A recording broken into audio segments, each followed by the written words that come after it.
Hi friends, இது Nagu Tamil vlog. இன்னைக்கு எல்லோரும் நல்லா இருக்கீங்களா?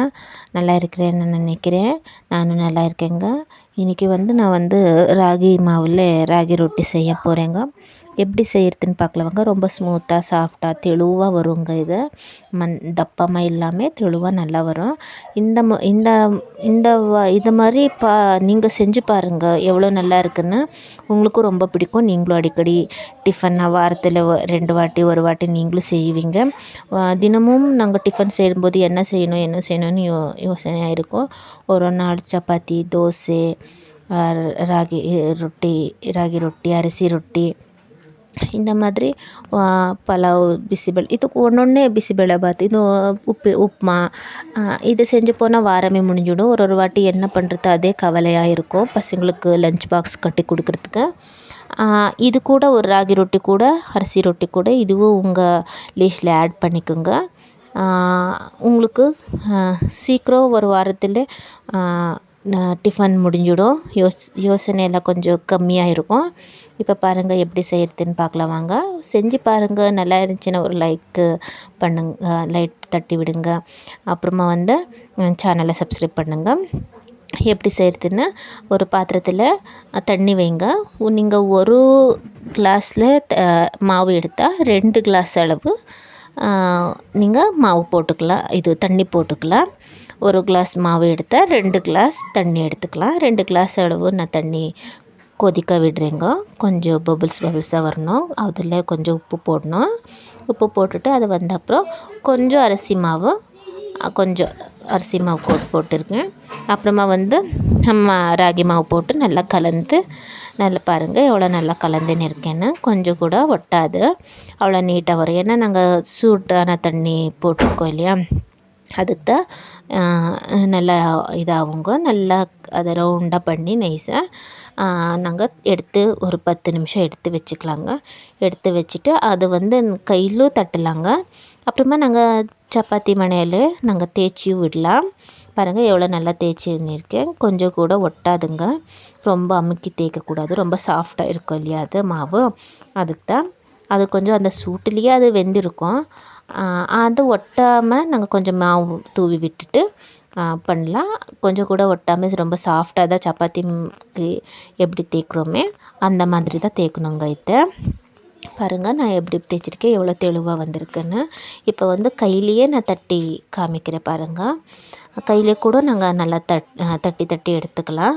அவ்வளோ நல்லா வருங்க. கொஞ்சம் கூட ஒட்டாது. இது நீங்கள் ஒரு வாட்டி ட்ரை பண்ணி பாருங்களேன். பார்த்தா உங்களுக்கே தெரியும் எப்படின்னு. என் சேனலில் எல்லோரும் பார்க்குறீங்க, ஆனால் சப்ஸ்கிரைப் பண்ண மாட்டேங்கிறீங்க. ப்ளீஸ் என் சேனலை சப்ஸ்கிரைப் பண்ணுங்கள், லைக் பண்ணுங்கள். இது எப்படி வந்துச்சு, நீங்கள் ட்ரை பண்ணி எப்படி வந்துச்சின்னு ஒரு கமெண்ட் பண்ணால்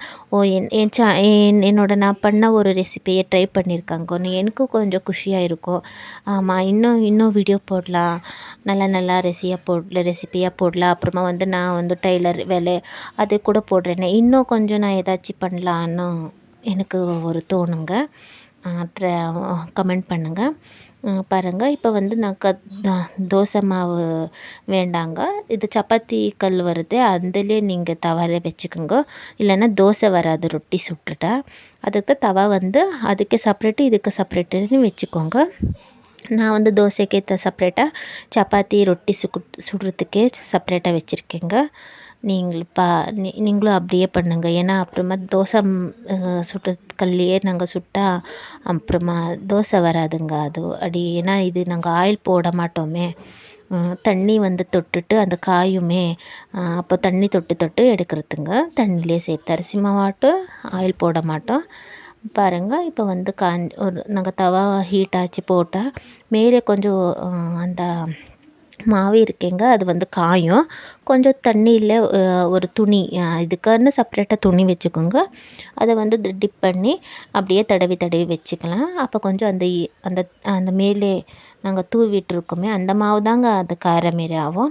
அதை நாங்கள் தேவை பண்ணி இப்படி எடுத்துட்டால் பாருங்கள் காஞ்ச மாதிரி வராது. 2 பக்கமும் திருப்பி போட்டு வேக வச்சுக்கலாம். சைடு எல்லாம் க்ளீனாக வேக வச்சுக்கலாங்க. வச்சுட்டு பாருங்கள் எவ்வளோ கையிலே ஆறாமல் திருப்பிடலாம். அவ்வளோ இதாக இருக்காது, கஷ்டமாக இருக்காதுங்க. நீங்கள் ஒரு வாட்டி ட்ரை பண்ணுங்கள்.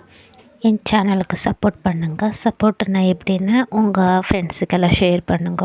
அப்போ கொஞ்சம் என் சேனல் எல்லோரும் வந்து பார்த்து அதை லைக் பண்ணி நீங்களும் அது சமைச்சு பார்த்து ஒரு கமெண்ட் பண்ணிங்கன்னா நான் இன்னும் அதிகமாக வீடியோ போடுவேன். அதுக்கு தாங்க. பாருங்கள், ரொம்ப நல்லா வந்திருக்கு. நான் எவ்வளோ வீடியோ போடுறேன், எல்லாம் பார்க்குறீங்க, ஆனால் சப்ஸ்கிரைப் பண்ண மாட்டேங்கிறீங்க. லைக் நீங்கள் அது செஞ்சீங்களா, அது பார்த்து இல்லையான்னு ஒன்றும் தெரில எனக்கு. நீங்கள் ஒரு வாட்டி ட்ரை பண்ணிவிட்டு கமெண்ட் பண்ணுங்கள், நல்லா வந்துச்சா வரலையா அப்படின்னு. ஆனால் நான் சொன்ன மெத்தடில் நீங்கள் செஞ்சால் ரொம்ப நல்லா வருங்க. அவ்வளோ கிளியராக நான் செஞ்சுருக்கேன், கிளியராக உங்களுக்கு சொல்லியிருக்கேன். இதே மெத்தட்லேயே அரிசி மாவு போட்டு கூட அரிசி ரொட்டி செஞ்சுக்கலாங்க, ரொம்ப நல்லா இருக்கும். நான் வந்து இதுக்கு வந்து பாவக்காய் பொரியல் செஞ்சுருக்கேன். அப்புறமா கத்திரிக்காய் உருளைக்கிழங்கு போட்டு ஒரு கிரேவி செஞ்சுருக்கேங்க. இது ரொம்ப நல்லாயிருக்கும் காம்பினேஷனு. காய் சட்னி போட்டு கூட, காய் போட்டு சட்னி கூட செஞ்சுக்கலாம், ரொம்ப நல்லாயிருக்கும். நீங்கள் ஒரு வாட்டி ட்ரை பண்ணி பாருங்க, நல்லாயிருக்கும். தேங்க்யூ ஃபார் வாட்சிங். எனக்கு இது சாப்பிட்டுட்டு நீங்கள் எப்படி இருக்குதுன்னு நீங்கள் ஒரு வாட்டி சொல்லணும். ஓகே, பாய்.